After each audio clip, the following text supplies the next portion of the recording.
السلام عليكم ورحمة الله وبركاته.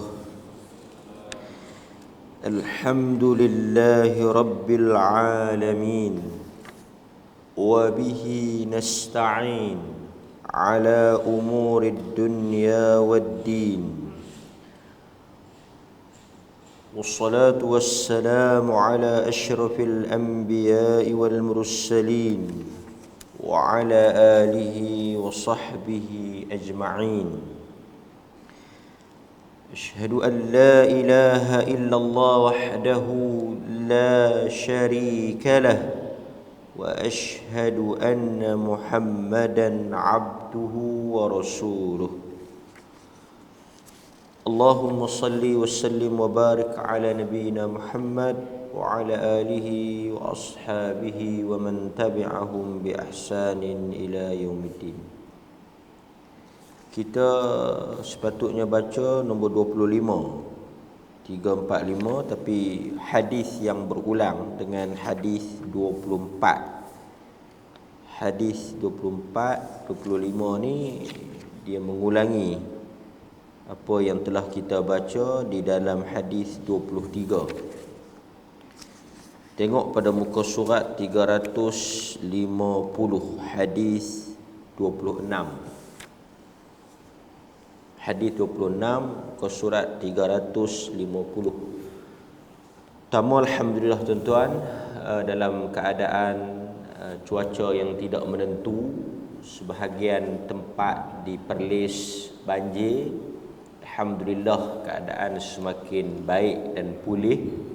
Kita mendoakan apa sahaja musibah yang kena dan menimpa diri kita dan sebahagian yang lain itu dijadikan sebagai ujian yang menghilangkan dosa-dosa yang kita lakukan dan memberikan pahala di atas kesusahan dan kesulitan yang ditanggung.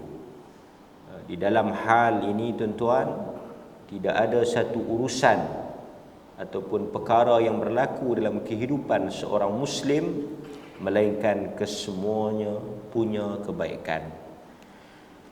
Ajaban li amril mu'min, kata Nabi sallallahu alaihi wasallam, ajaban, sangat pelik, ajaib. Ajaban li amril mu'min, urusan orang-orang beriman. Nabi kata pelik, ajaib, sesuatu yang menghairankan, urusan orang beriman, khas hanya untuk orang yang beriman. In asabathu ad-dharra, sekiranya sesuatu yang buruk menimpanya, in asabathu ad-dharra, sekiranya ada perkara yang buruk, mudarat, musibah menimpa dirinya, sabaralah, dia sabar. Alhamdulillah, alhamdulillah ala kulli hal, dia sabar. Wa in asabathu sarra, jika ada sesuatu yang mengembirakan, yang menyenangkan, yang baik yang diberikan oleh Allah kepada dirinya, syakaralah, dia bersyukur. Alhamdulillah, alhamdulillahilladzi bi ni'matihi tatimmus shalihat. Kalau musibah, alhamdulillah ala kulli hal, segala puji bagi Allah di atas setiap perkara, setiap keadaan. Alhamdulillah, ada kebaikan. Kalau benda yang elok, benda yang baik, benda yang menyeronokkan, sarra, syakaralah, dia syukur. Tadi dia sabar, yang kedua dia syukur. Tidak ada yang dia mengeluh dan tidak ada yang dia mempertikaikan apa yang Allah Ta'ala tentukan. Alhamdulillahilladzi, segala puji bagi Allah yang bini'matihi, dengan nikmat dan kurniaannya, tatimmus salihat, dia menyempurnakan kebaikan. Jadi mudah-mudahan tuan-tuan, yang keluar daripada mulut dan lidah kita adalah kata-kata yang menunjukkan kita sabar dan syukur di atas apa yang dikurniakan oleh Allah, sama ada musibah yang baik atau musibah yang buruk, ataupun nikmat yang baik. An Irbad bin Sariyah qala صلى بنا رسول الله صلى الله عليه وسلم الفجر ثم أقبل علينا فوعظنا موعظة بليغة ذرفت لها الأعين ووجلت منها القلوب قلنا أو قالوا يا رسول الله كأن هذه موعظة مودع فأوصينا قال أوصيكم بالتقوى الله والسمع والطاعة وإن كان عبدا حبشيا فإنه من يعش منكم من بعدي فسيرى اختلافا كثيرا فعليكم بسنتي وسنة الخلفاء الراشدين المهديين تمسكوا بها عضوا عليها بالنواجس وإياكم ومحدثات الأمور فإن كل محدثة بدعة وكل بدعة ضلالة. Hadis yang diriwayatkan oleh Al-Imam Abu Dawud, diriwayatkan juga oleh Al-Imam At-Tirmidzi, juga diriwayatkan oleh Al-Imam Ahmad. Ada dalam Sunan Abi Dawud, ada dalam Sunan At-Tirmidzi, dan ada di dalam Musnad Ahmad.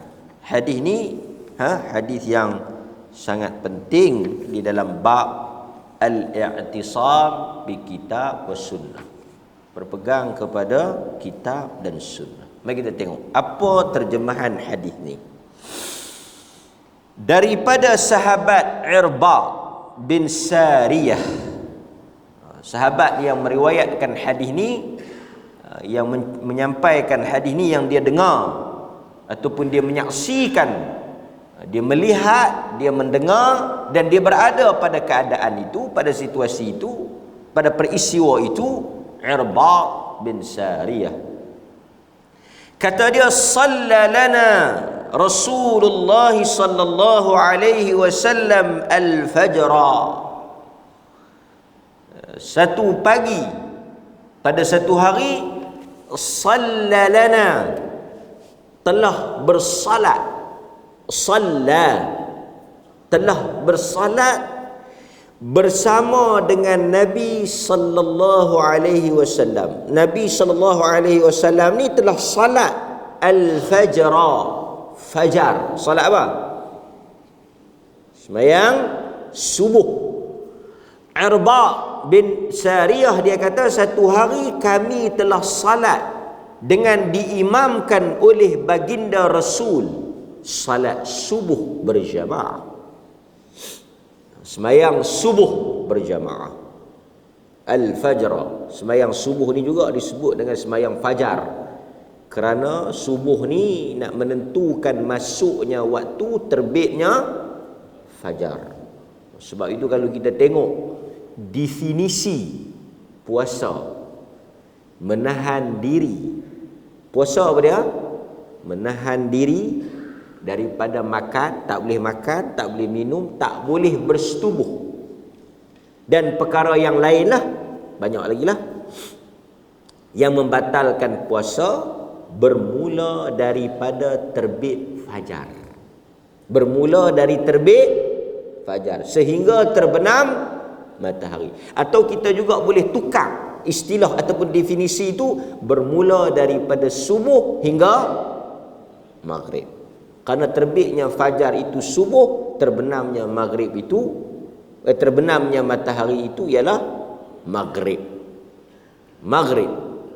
Terbitnya subuh, terbitnya fajar, terbenamnya matahari. Maghrib lah. Okey. Jadi subuh ni juga dinamakan salat fajar.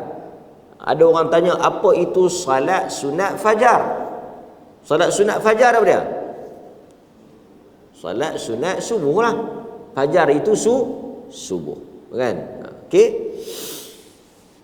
Dia kata Nabi SAW salat di subuh bersama dengan kami. Thumma aqbala alaina. Lepas tu, Assalamualaikum warahmatullahi. Thumma aqbala alaina. Nabi pusing menghadap ke arah kami. Aqbala alaina. Dia pusing menghadap ke arah makmum. Makmum, yakni orang yang mengikuti imam lah, dia menghadap ke jamaah. Di kalangan para ulama, mereka menyatakan di antara sunnah yang dituntut kepada seseorang yang menjadi imam, bila selesai daripada semayang subuh ataupun semayang yang lain lah, bila dia habis saja semayang tu, dengan qadar astaghfirullah, astaghfirullah, astaghfirullah, Allahumma antas salam wa minkas salam, tabarakta ya zal jalali wal ikram. Dia pusing menghadap ke arah makmum. Dia pusing menghadap ke arah makmum. Sabit di dalam hadis-hadis Nabi melakukan hal itu. Maknanya lepas daripada dia jadi imam tu, dia bagi salam tu, dia timing dia tu, dia istighfar 3 kali, lepas tu dia baca Allahumma antas salam tu, kemudian dia pusing menghadap ke arah makmum. Pusing menghadap. Di sisi mazhab al-Imam Syafi'i rahimahullah juga menyarankan hal yang sama, pusing menghadap ke arah kanan jamaah. Maknanya tengok makmum jugalah. Bukan dia lepas sembahyang tu dia tengok pergi ke depan. Di dalam hadis-hadis Nabi juga menunjukkan kepelbagaian, variety. Apa yang Nabi buat? Kadang-kadang lepas daripada habis sembahyang, Nabi akan tunggu sekejap, memberi laluan kepada jamaah perempuan untuk balik ataupun bangkit. Jadi lepas habis sembahyang tu Nabi tak terus pusing belakang.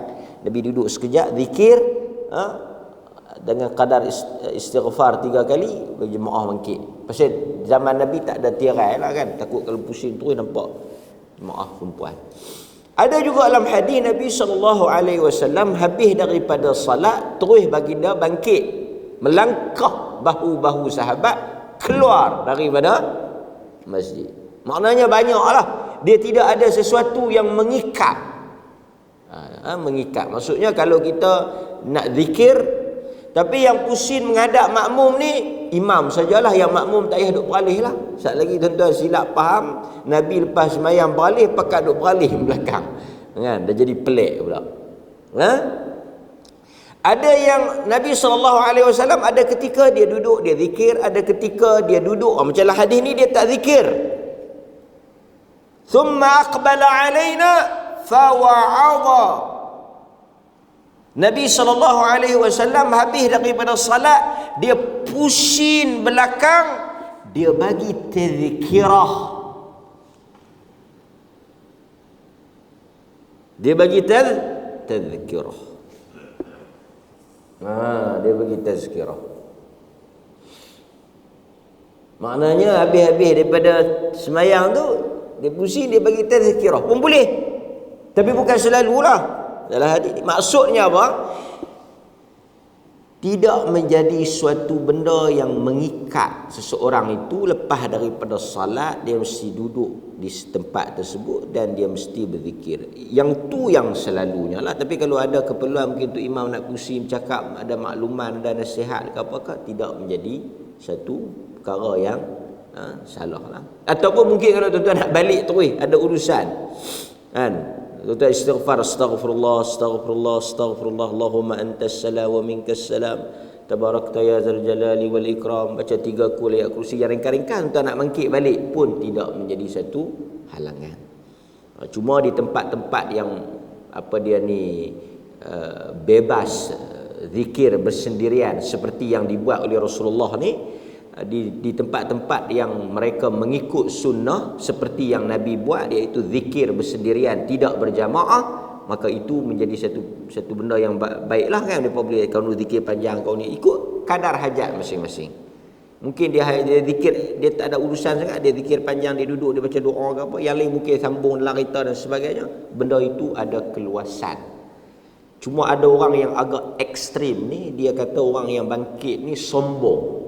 Orang yang tak zikir ni, dia bangkit lepas bersalam, dia sombong. Dia berat juga kenyataan itu, kerana dalam hadis sabit Nabi SAW bangkit dan beredar selepas daripada salat. Tak ada masalah. Dia ada benda-benda yang usul, benda-benda yang besar, dan ada benda-benda yang cabang. Umpamanya, tuan-tuan tengok kehadiran Imam Masjidil Haram. Mari ke Malaysia, dia salat, dia menjaharkan bismillah, baca bismillah kuat. Dan ini hal yang difahami oleh semua orang yang mengaji. Soal menjahar ataupun memperlahankan sir bismillah ni ialah khilaf furu', benda cabang. Orang yang bismillah perlahan, dia tidak ada isu. Orang yang pilih pendapat memperlahankan bismillah tidak menjadi masalah untuk dia pergi salat di belakang orang jahar. Tuan-tuan faham? Ni kadang-kadang orang ni dia tu sendiri yang meloncat, tapi dia duk rasa orang lain yang kalut. Kan? Saya sebut sikitlah.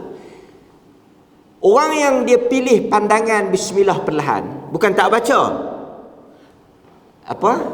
mensirkan bismillah. Bismillahirrahmanirrahim. Alhamdulillah, tak ada masalah. Bila dia pergi tempat orang, Bismillahirrahmanirrahim, pun tak ada masalah. Karena dia tahu benda itu furu'. Tapi ada pok-pok yang jahat. Pok ni jahat.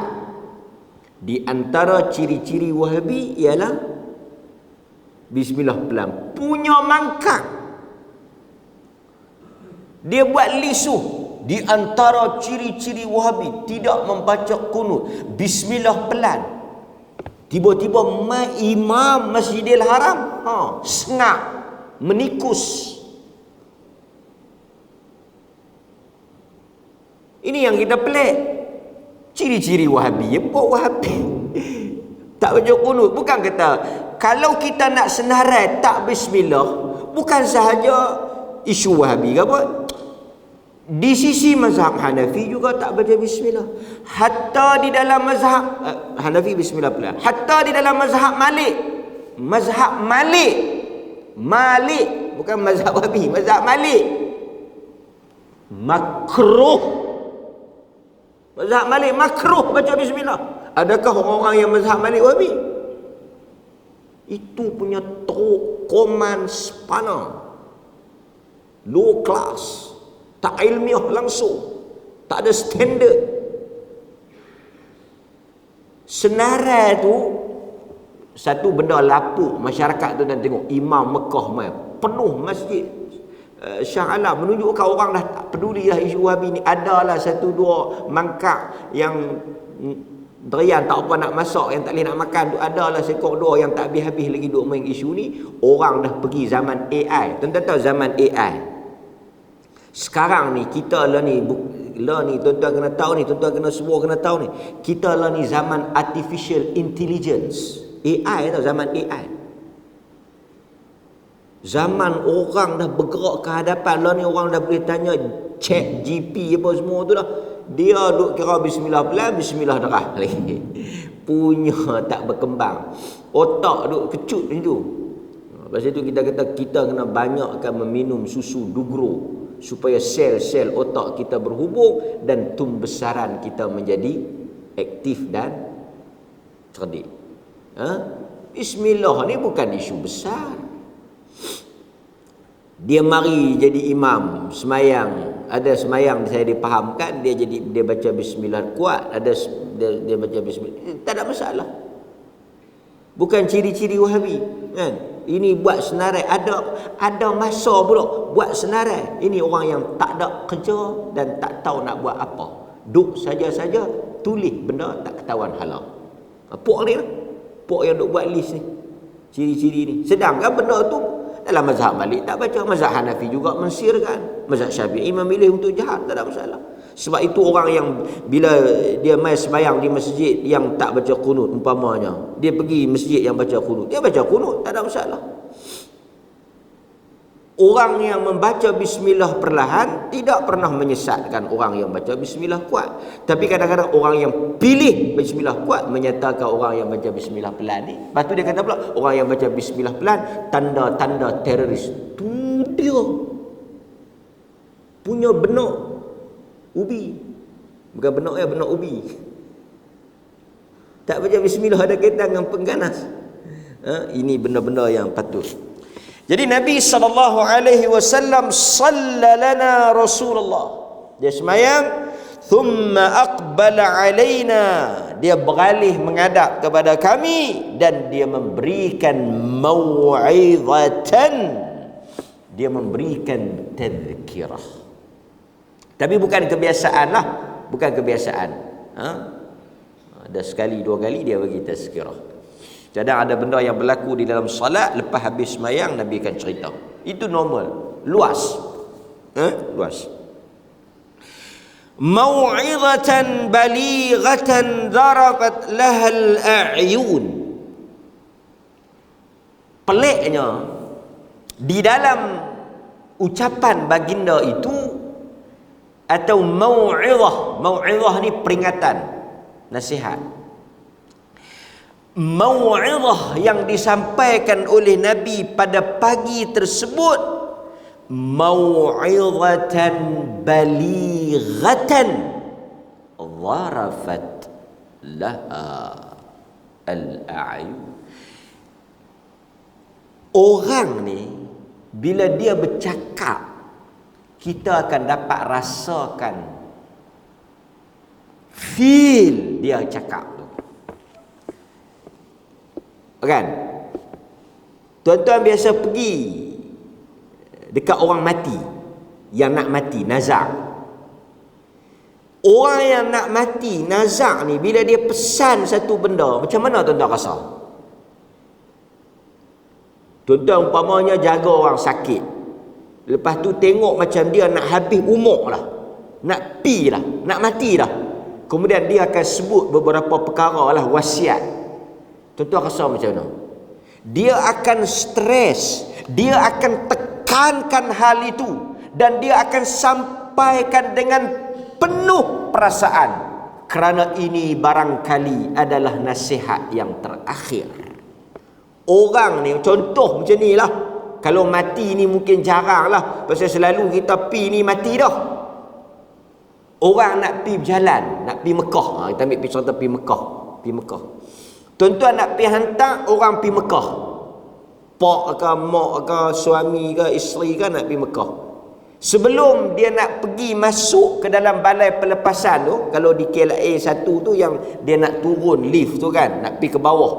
Nak pergi ke bawah tu. Tengok nak pergi pelepasan, pergi ke bawah. Takut pergi ke bawah terus kan.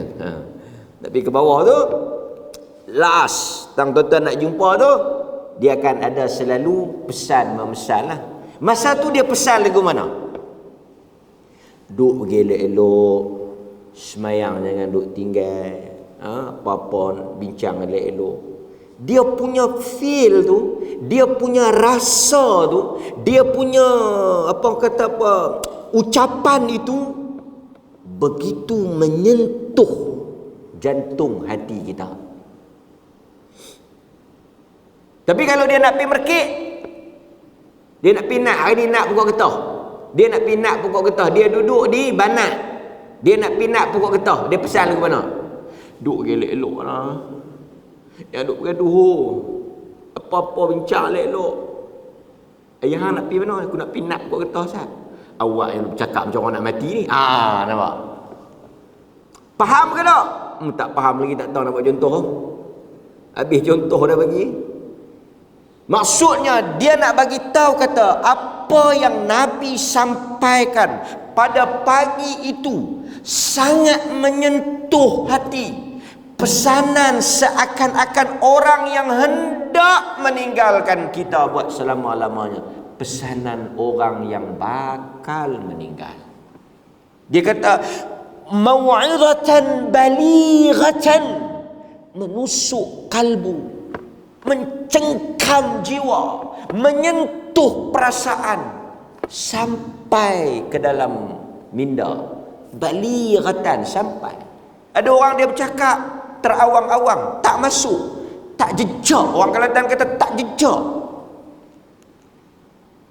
Tapi yang Nabi cakap ni balighatan, sampai, mesej tu sampai, menyentuh hati-hati orang yang mendengar, sehingga orang yang mendengar itu zarafat lahal a'yun wa wajilat minhal qulub, menangis, bergetar hati-hati mereka. Oh, ini memang ucapan yang kan.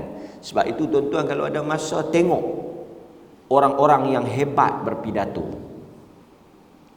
Tengok, sebab itu saya suka tengok.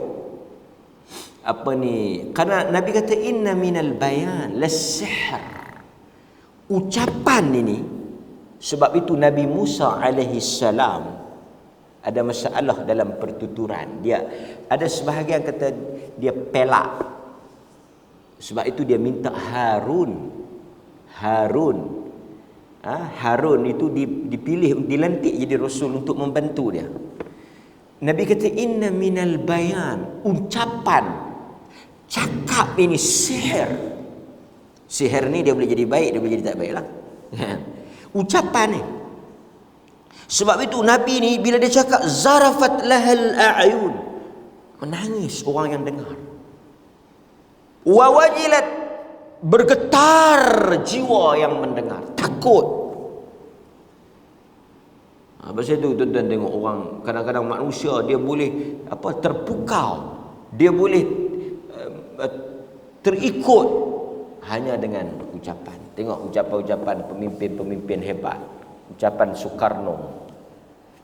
Tengok Soekarno, satu orang yang hebat bercakap sehingga rakyat dia bangkit, kan?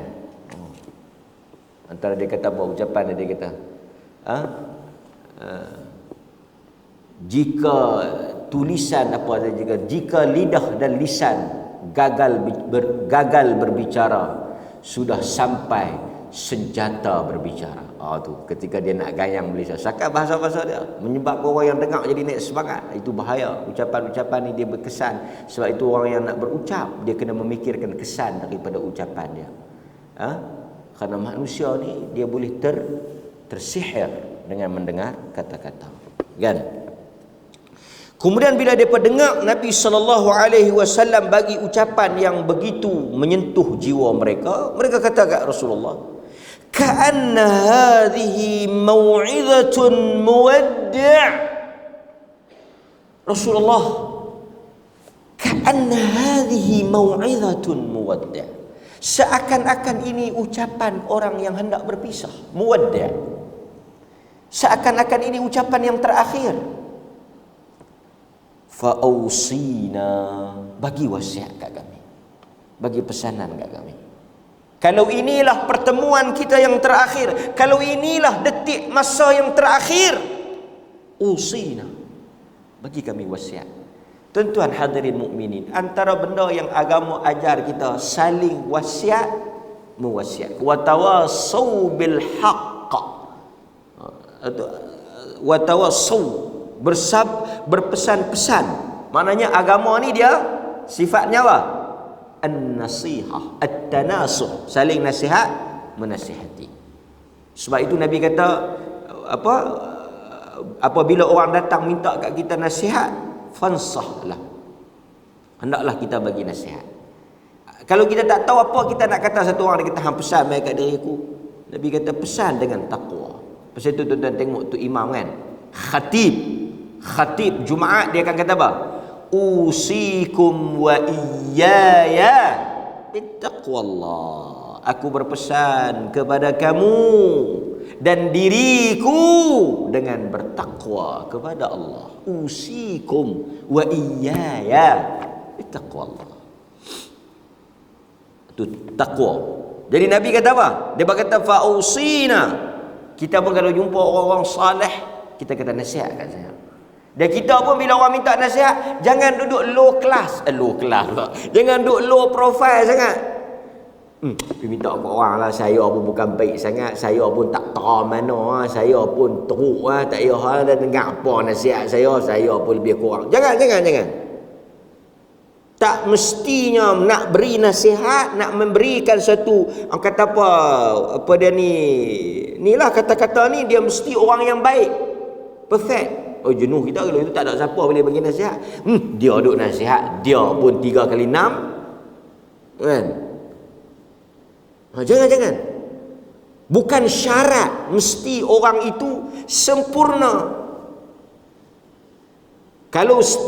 Kalau dah disyaratkan mesti orang, kerana manusia ini tabiatnya dia mesti ada silap, dia mesti ada dosa, dia mesti ada salah, dia mesti ada kekurangan. Kalau benda-benda itu dijadikan syarat, baru dia nak bercakap, tak ada siapa yang boleh bercakap.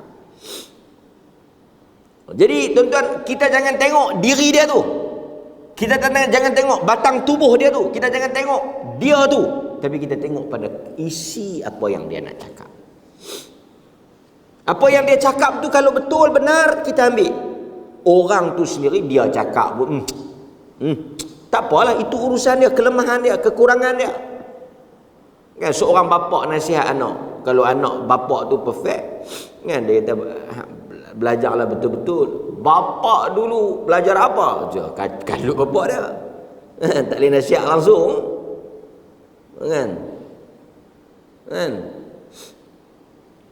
Ni kahwin ni, mak dia nasihat, ni kahwin ni duk elok-elok, jangan duk bercerai pula.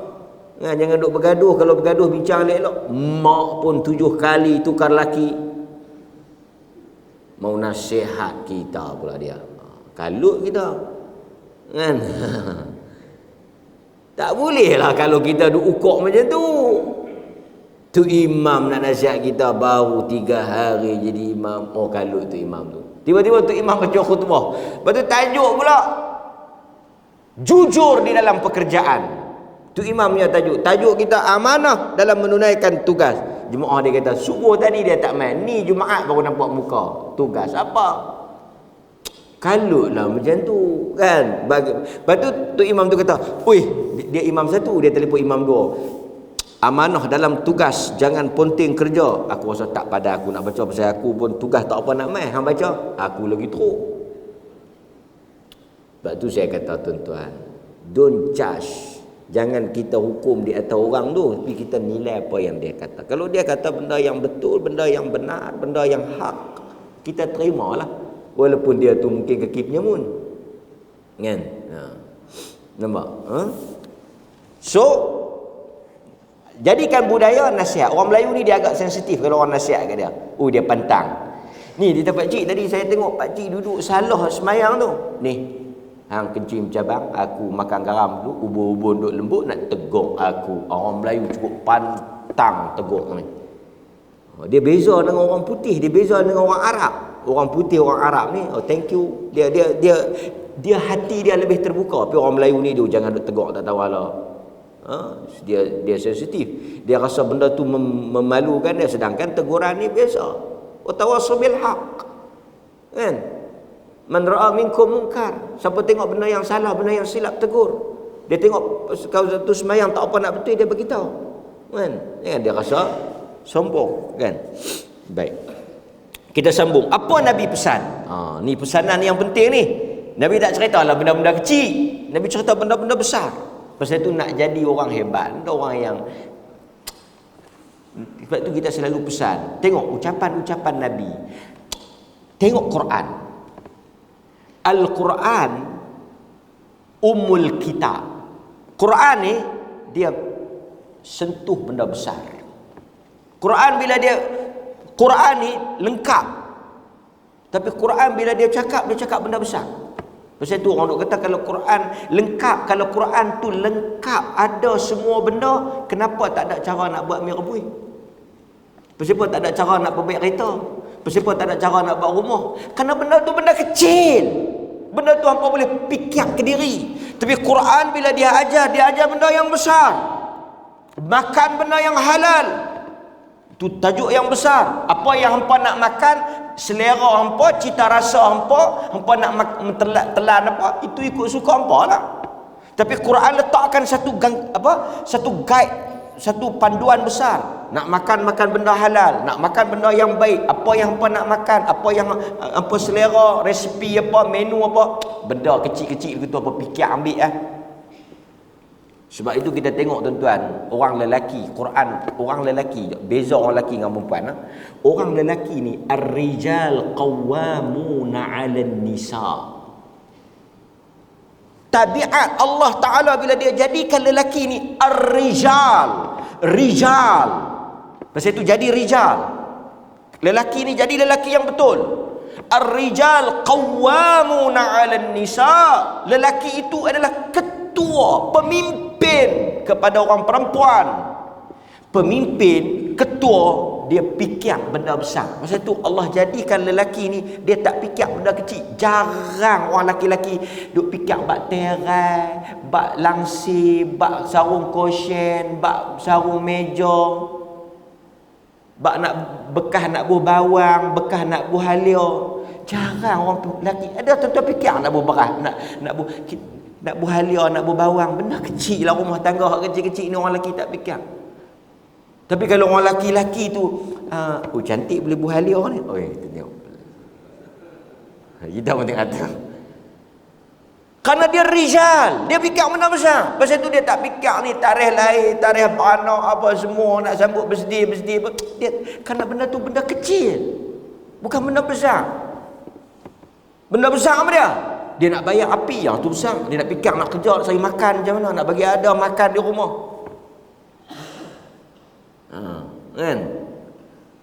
Sebab itu sesuai wanita itu Allah jadikan dia fikir benda-benda kecil. Lelaki sesuai dengan quwwah, dengan lelaki dia, kelakian dia tu, kepimpinan dia tu, al-qiyadah, dia fikir benda besar. Dia tak fikir benda kecil. Jadi orang perempuan dia kena terima. Lelaki ni dia tak ada masa nak fikir benda-benda kecil, benda-benda remeh ni tak ada. Pasal tu orang lelaki dia, kalau orang perempuan ni boleh terima lah. Kalau orang perempuan ni duk bersabuk kat artis ni bercerai, artis ni sakit perut, artis ni kalau orang perempuan tu boleh terima lagi lah. Tapi kalau orang laki-laki pun sama ni, dia kata hang tengok ni bercerai pula lagi. Orang laki-laki kalau dia duduk, orang perempuan kalau dia bersembang tempat kenduri, dia akan bersembang Patah Amin, Pazura, Imam Embung, dia akan sembang waktu lah. Tak apalah pasal dia perempuan. Tapi orang laki-laki cuba tengok. Orang laki-laki punya konten sembang, dia bersembang tentang apa? Dia bersembang tentang penguasaan China di Laut China Selatan, pertembungan di antara blok barat Ukraine dengan Rusia, kan? Kejatuhan nilai dolar Amerika akibat daripada pergolakan di Asia Barat. Ini konten orang laki-laki sembang. Tapi kalau orang laki-laki pun duduk di makan hotel cadang sembang-sembang tertarik, macam mana Patah Amin kahwin Datuk Imam? Fazrul, kita dengar apa-apa ni. Orang laki-laki dia kena sembang, tajuk sembang tu menunjukkan dia jantan. Kan? Pergolakan politik Malaysia sesuai dengan tajuk orang. Pasal tu orang perempuan dia tak tahu. Orang perempuan, hatta isteri saya pun dia tak tahu. Benda-benda besar kan. Padahal dengan dia isteri, setengah isteri pun dia pun tak tahu. Siapa Perdana Menteri kita lah? Jangan duk pelik orang perempuan dia tak tahu. Dia tak tahu pasal apa. Dia punya ni resipi masakan apa. Kita pun dia kata Tuan Mahathir lagi. Tuan Mahathir apa 3 kali tukar. Dia tak tahu. Sesuai dengan orang perempuan. Orang perempuan tak tahu, tapi kalau orang laki-laki pun tak tahu tajuk-tajuk ni, kan? So kita nak cakap benda yang besar, kan? Usikum bittaqwallah. Aku berpesan kepada kamu tentang takwa kepada Allah. Takwa. Mana takwa ni benda besar. Pasal tu every week tak pernah miss tu imam pesan apa? Takwa. Setiap minggu takwa. Berpesan-pesan kepada takwa. Apa makna takwa? Takwa ni perkataan Arab, takutlah. Ittaqullah. Ya ayyuhalladzina amanu ittaqullaha haqqa tuqatih. Takwa ya. Konten tajuk takwa. Takwa ni besar. Satu orang sahabat pernah cerita apa makna takwa. Takwa ni dia bagi satu analogi yang menarik. Bagus. Apa dia makna takwa? Takwa ialah kamu seakan-akan nak bagi faham. Pasal kalau kita cerita definisi takwa apa semua ni mungkin tak sampai. Tapi mudah ya. Takwa ialah, bayangkan kamu berjalan di suatu jalan yang dipenuhi dengan duri. Kita lalu satu jalan yang mana jalan tu kiri kanannya ada duri. Macam mana cara kita berjalan? Satu orang tanya, apa makna takwa? Dia nak bagi kawan tu faham maksud takwa. Dia kata takwa ialah engkau bayangkan engkau berjalan di satu jalan yang mana jalan itu berduri. Macam mana hang jalan? Oi, dia kata tentu aku berhati-hati. Sebelum aku nak pijak, sebelum aku nak melangkah, aku akan tengok kiri, kanan, depan, belakang supaya aku tak terpijak duri. Aku betul-betul jaga ni, hati-hati. Itu takwa. Itu takwa. Sampai maknanya dalam kehidupan satu orang yang muttaqun, yang bertakwa, dia akan apa? Senantiasa berfikir panjang, senantiasa berhati-hati. Kerana apa? Di kiri dan kanan, depan dan belakang, atas dan bawah ada dugaan, godaan, hasutan dan juga cabaran. So dia berhati-hati. Itu takwa. Takwa tuan-tuan faham? Tuan-tuan melalui satu jalan yang penuh dengan duri, yang mana menuntut tuan-tuan untuk berhati-hati, berfikir dan nak meletakkan langkah itu. Tuan-tuan tengok habis dulu. Lepas itu orang bertakwa, dia tengok, dia halusi, dia fikir. Kalau dia berjalan ya, dia akan terpijak duri dan dia akan sakit. Takwa. Taat kepada Allah di atas apa yang dia perintah, tinggal apa yang dia larang, semuanya sesuai dengan kitab dan sunnah. Takwa, kan? Baik. Was-sam' wat-ta'ah. Dengar dan patuh kepada pemerintah. Wa in kana 'abdan habasyian, walaupun yang menjadi ketua itu seorang hamba Habasyi.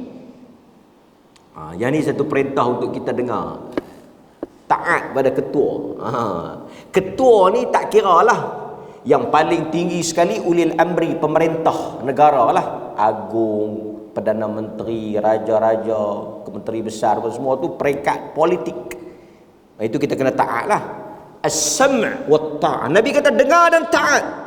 Siapa pun dia, apabila dilantik, dipilih, diangkat menjadi ketua, kamu wajib dengar dan taat dalam perkara yang kita kena ikat, ada qaid dia. As-sam' wa ta'ah di dalam perkara yang tak bercanggah dengan. Tuan-tuan kena beza ni. Satu orang dia kena beza. Pak dia tak semayang, tapi pak dia suruh semayang, dia wajib tak ikut? Dia wajib tak? Wajib. Kerana arahan dan suruhan bapa dia itu arahan yang betul, walaupun mungkin bapa dia sendiri tak buat. Pemimpin dia suruh benda yang baik, dia arah benda yang baik, kita tak payah duk argue lah, tak payah duk lawan lah. Kita ikut je lah. Kalau benda itu tidak bercanggah dengan hukum syarak. Ikat dia apa dia? La ta'atal makhluq fi ma'siyatil khaliq. Tidak boleh kamu taat kepada makhluk manusia. Siapa? Tak kira lah suami ke, ketua ke, apa ke. Hatta kita semayang pun tuan-tuan, kalau kita semayang, innama ju'ila imam liyutamma bih, dijadikan imam untuk kamu ikuti. Tu imam ni, kita ambil contoh tu imam. Innama ju'ila imam liyutamma bi, dijadikan imam untuk kamu ikut. Nabi kata siapa yang menyelisihi imam, batal solat dia. Fala takhtalifu, jangan kamu menyelisih imam. Sebab itu orang yang mendahului imam terkeluar, rosak salat dia. Tak boleh, kita kena follow imam. Fa idza kabbara fakabbiru, bila dia takbir Allahu akbar, baru kamu takbir. Sebab itu sahabat kata kami tidak akan rukuk, kami tidak akan sujud, kami tidak akan sujud melainkan setelah Nabi mencecahkan dahinya ke lantai. Baru itu makna apa? Mutaba'ah. Orang ni dia tak faham, dia mutaba'ah imam. Imam buat baru dia follow. Ini dia pula lebih imam daripada imam pula. Tak ada apa-apa lagi. Tu imam baru Allahu akbar, dia subhana rabbiyal a'la. Subhana rabbiyal a'la dah. Tu imam baru nak turun. Mutaba'ah. Tapi tuan-tuan, kalau kita ni memang kita kena ikut tu imam. Tak kira lah apa pun, bila dia semayang ya, tu imam jadi kepala. Tapi kalau tu imam tu buat silap, umpamanya tu imam tu bangkit pada rakaat yang kelima, tambah rakaat. Kita ambil contoh yang ekstrim. Tu imam tambah rakaat. Adakah tuan-tuan pegang dengan hadis innama ju'ila imam liyutamma bi, dijadikan imam? Tu imam bangkit Allahu akbar. Tuan-tuan ni kira elok dah. Rakaat ketiga dah, tak lama dah. Rakaat ketiga dah. Sekejap lagi keempat habis dah. Pasik ni. Kan? Macam-macam lah, nak pergi kot Nur, nak pergi kot ni, nak habis dah ni. Tiba-tiba tu imam bangkit Allahu akbar. Maka tuan-tuan pun jadi taraddud, berbelah-belah bahagi. Macam mana? Nak mangkit ke tak? Nak mangkit rakaat kelima lebih. Tak mangkit dijadikan imam untuk diikuti. Jadi tuan-tuan pun berbelah bahagi. Senang je tuan-tuan. Kita punya prinsip, kita ikut pada perkara yang benar dan betul. Maknanya kalau tu imam tu bangkit pada rakaat yang kelima, tuan-tuan kekal duduk. Tuan-tuan ada dua pilihan. Tunggu bersama dengan dia, bagi dia bangkit. Dia bangkit kena subhanallah. Boleh berhenti dah kot. Batal tuan-tuan. Subhanallah. Kan? Degram subhanallah. Inna lillahi. Tuan-tuan jangan bangkit. Tuan-tuan boleh sama ada tuan-tuan tunggu sekejap, bagi salam dengan dia, tak apa. Sekejap lagi biar bak dia. Tu imam, awak jadi ke mana? Siapa? 5. Betul ke? Kan? Tak ada apa lah. Tu imam tu tak tahu. Kan? Jangan tu imam tu bangkit lebih tambah lagi satu lah. Kan? 5. Tapi kita yang tahu, ikut dah. Saya tak ikut lah. Saya kira elok dah. Saya bab-bab nombor ni dengan main-main. 4, 3, 2, 1.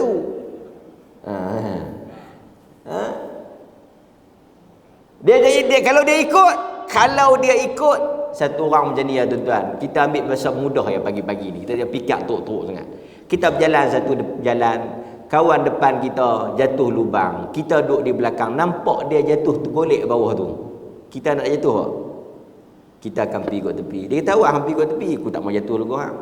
Tiba-tiba kita nampak dia jatuh, kita pun jatuh. Dia kata awak hang jatuh siapa? Aku ikut hang.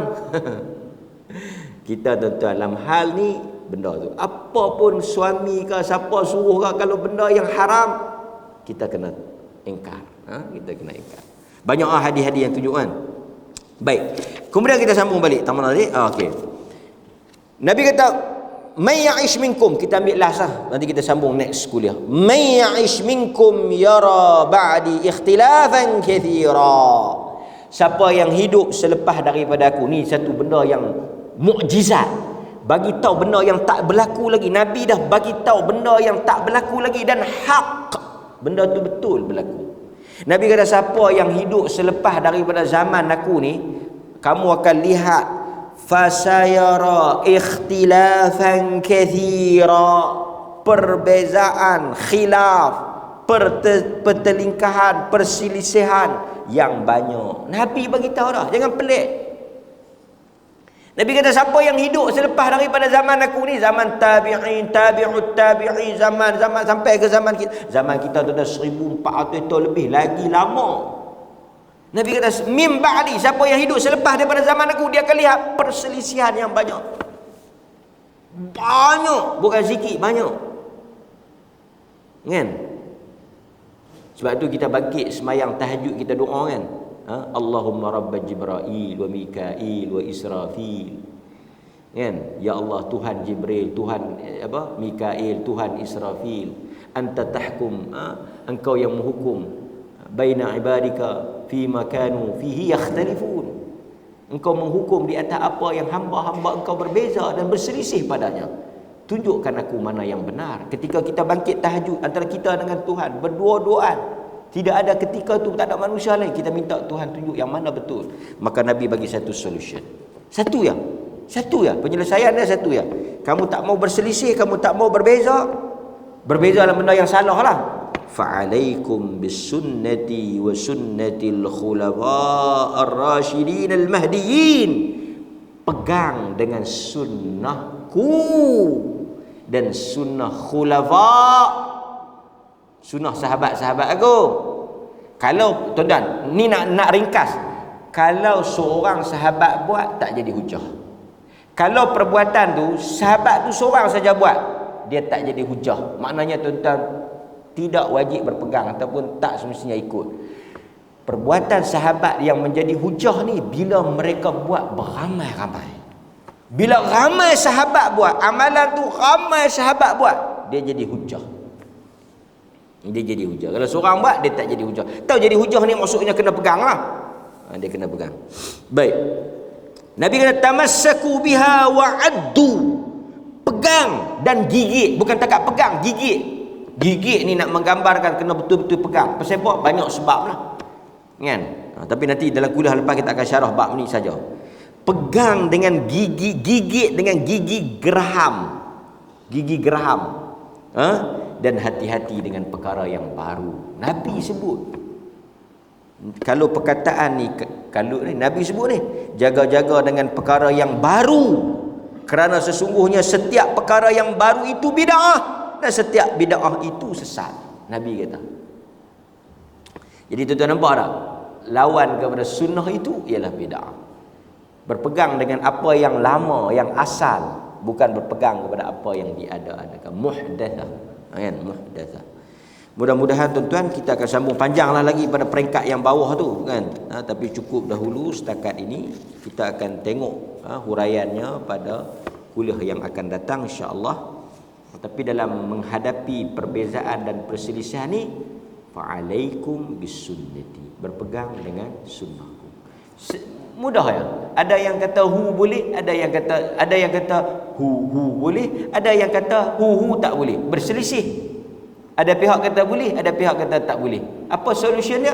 Fa'alaikum bisunnati. Pegang dengan sunnahku. Apa sunnah Nabi? Ada tak Nabi hu? Tak ada. Selesai. Bukan payah. Ada pihak kata hu. Ada pihak kata tak boleh. Kena la ilaha illallah, Allahu akbar. Okey, dua pihak berbeza. Apa solution dia? Apa penyelesaian dia? Fa'alaikum bisunnati. Pegang dengan sunnahku. Pegang dengan sunnahku. Pegang dengan sunnahku. Sunnah khulafa. Okey, Nabi hu tak ada. Abu Bakar hu tak ada. Umar hu tak ada. Uthman hu tak ada. Ali hu tak ada. Talha hu tak ada. Siapa lagi? Abdul Rahman hu tak ada. Yang hu ni siapa? Depa. Ada dalam hadis ni depa tu tak ada. Payah ke? Kalau Nabi tak pegang, khulafa tak hu, solusinya tak payah. Tak payah duk bahas panjang-panjang. Simple. Benda macam tu tak payah duk bincang panjang-panjang. 15 minit boleh selesai. Fa'alaikum bisunnati. Sunnah Nabi apa dia? Subhanallah, subhanallah, subhanallah. Alhamdulillah, alhamdulillah, alhamdulillah. Subhanallah wa bihamdi, subhanallahil azim. La ilaha illallah, la ilaha illallah. La haula wa la quwwata illa billah. Itu sunnah Nabi. Itu sunnah Abu Bakar, itu sunnah Umar, itu sunnah Uthman, itu sunnah Ali. Pegang itu. Wassallallahu ala nabiyyina Muhammad wa ala alihi wa sahbihi wasallam walhamdulillahi rabbil alamin. Wassalamu alaikum warahmatullahi wabarakatuh.